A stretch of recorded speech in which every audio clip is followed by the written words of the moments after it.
जय हिंद, वंदे मातरम। जितनी भी युवा हैं जो RDGCU की तैयारी करने वाले हैं, जिनका फिजिकल मेडिकल हो चुका है, अब मैं उनसे आशा करता हूं कि बहुत अच्छे से पढ़ाई कर रहे होंगे। आखिर पे आप पढ़ाई के अलावा और क्या कर रहे होंगे, बात इस पर है महाराज। देखो, कई बंदे ऐसे होते हैं जो लगातार कंटिन्यू अपनी पढ़ाई पर फोकस कर रहे हैं, सत्संग कर रहे हैं, या फिर जिस जो भी माध्यम हो, जो भी साधन हो, उसके माध्यम से वो पढ़ाई कर रहे हैं। लेकिन कई छात्र ऐसे भी हैं जिन्हें लगता है कि हम आसानी से हो जाएंगे, कोई दिक्कत नहीं है, हमें तो बहुत आता है, थोड़े से अहंकार में भी है महाराज। मैं उन युवाओं के लिए कहना चाहता हूँ इस वीडियो के माध्यम से, आपका यह समय बड़ा इम्पोर्टेंट है। आपने जो भी कर्मकांड किए हैं, आपने जो भी मेहनत करी है आज तक महाराज, वो प्रैक्टिकली भी करी, अच्छी बात है, लेकिन प्रैक्टिकली को रखना भी आना चाहिए। ध्यान रखना, इसमें बहुत महत्वपूर्ण कुछ चीज़ें होती हैं। एक आपकी बाणी की मधुरता, जिसका सीधा सीधा अट्रैक्शन पड़ता है उनके मस्तिष्क पर महाराज। तो बाणी में मधुरता भी होना चाहिए, बाणी का अनुशासन भी होना चाहिए, बाणी के साथ साथ महाराज अपना जो रवैया है वहाँ पर बताने का वो भी बहुत अच्छा होना चाहिए। क्या आप इन पर भी काम कर रहे हो? मैं आपसे पूछना चाहता हूँ। आप नहीं कर रहे होंगे, आप ओनली अपने ज्ञान को अर्जित करने में लगे होंगे महाराज। लेकिन ध्यान रखना, ज्ञान आपके पास बहुत अच्छा है, लेकिन रखना नहीं आया तो आप बाहर हो जाओगे। इसलिए मैं उन युवाओं से भी कहना चाहता हूँ, दो प्रकार के युवाओं से मैं बात करना चाहता हूँ। एक ऐसे युवा जिनका फिजिकल मेडिकल निकल चुका है, जो थोड़े से उदासीन है, आराम से शांत बैठे हैं, या फिर छोटी मोटी तैयारी कर रहे हैं, 1.5 घंटे पढ़ लेते हैं, चलो ठीक है हो जाएगा। ऐसे बंदों के लिए खतरा है। दूसरे ऐसे बंदे जिन्हें नॉलेज बहुत अच्छा है, लेकिन उन्होंने अपनी बाणी पर अभ्यास नहीं किया, बोलने पर अभ्यास नहीं किया, उपदेश नहीं दिए, उनके पास धार्मिक नॉलेज यानी कि उनके पास श्लोक कम है, बताते हैं लेकिन अपने तरीके से, अपनी बातों से महाराज। नहीं, हमें शास्त्रानुकूल होकर बताना है, शास्त्र के अंदर ही रहना है। अगर मैं आपसे पूछ लूँ क्या अन्य धर्मों में शादी करना अच्छा है या बुरा है, मैं ही प्रश्न पूछ लूँगा आपसे, तो आप क्या करोगे? आप अपनी इच्छा अनुसार बताओगे। लेकिन मेरा तर्क ये रहेगा कि आप धर्म के अनुसार बताओ कि भैया अन्य धर्म की तो छोड़ो, हम अपने धर्म में भी नहीं कर सकते जब तक हमारे गोत्र ना मिलते हों, या फिर हमारी जो जातियाँ हैं, जो वर्ण व्यवस्था है, उसके अनुरूप हमारे क्या क्या साइड इफेक्ट हैं। अगर धर्म के हिसाब से देखें तो अलग साइड इफेक्ट हैं, और अगर हम आज के हिसाब से देखें तो उसके साइड इफेक्ट हैं। क्योंकि जैसे मान लो चारण वर्ण व्यवस्था है, उसमें कोई क्षत्रिय है और दूसरे समाज से यानी कि दूसरे वर्ण से विवाह करना चाहता है, तो ये अनुलोम विलोम के विवाह के अंतर्गत सारी चीज़ें आती हैं। आपके ब्लड पर क्या प्रभाव पड़ता है, यानी कि जो रक्त वर्ण संकर है उसके अंतर्गत सारे विषय आते हैं।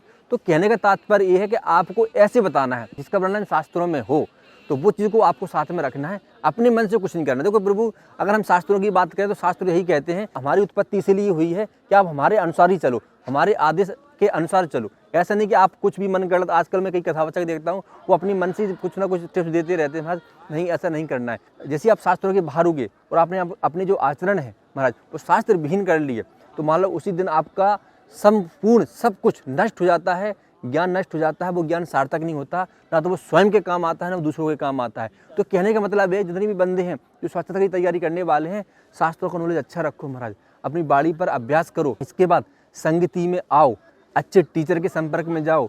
इसके बाद आपके क्या प्रॉपर नोट्स हैं जो उसमें आने वाले हैं। बहुत सारी चीज़ें ऐसी होती हैं, हमारी जो क्लास चलती है उसमें हर एक विषय पर हम लोग बात करते हैं, हर एक विषय पर, करंट अफेयर्स से लेके हर एक विषय पर। आप अगर हमारी ऑडियो रिकॉर्डिंग सुनोगे तो आपको समझ में आ जाएगा क्या क्या हमसे प्रश्न पूछे गए हैं अभी तक। बहुत सारे जो ओल्ड प्रश्न है वो मैं लाता रहता हूँ, उनसे बात करता रहता हूँ बंदों से।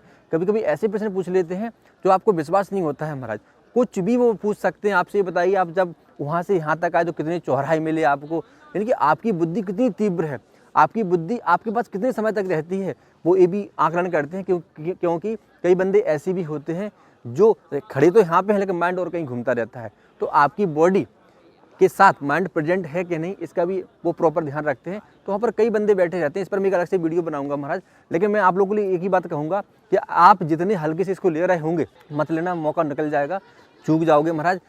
कोशिश करो 5 से 6 घंटे डेली पढ़ने का अभ्यास करो, जो भी कमी है उसको दूर करने का अभ्यास करो। आप उपदेश दो, छोटे छोटे ग्रुप बना के कहीं चले जाओ, सत्संग कर लो, संत महात्माओं में बैठ के महाराज अपने गुरु से बात कर लो, वार्तालाप कर लो। या कुछ बंदे अगर समूह में हैं तो आपस में सत्संग करिए किसी विषय को लेकर। इससे क्या है, आपका कॉन्फिडेंस खुलेगा, आपकी जिज्ञासा झिझक खुलेगी महाराज। शर्म नहीं लगेगी वहाँ बोलने में कि मैं गलत बोल रहा हूँ कि सही बोल रहा हूँ। कभी ऐसा प्रश्न पूछ लेते हैं कि हो सकता है कि वो प्रश्न आपको ना आए, लेकिन उससे संबंधित अगर दूसरा आ रहा है।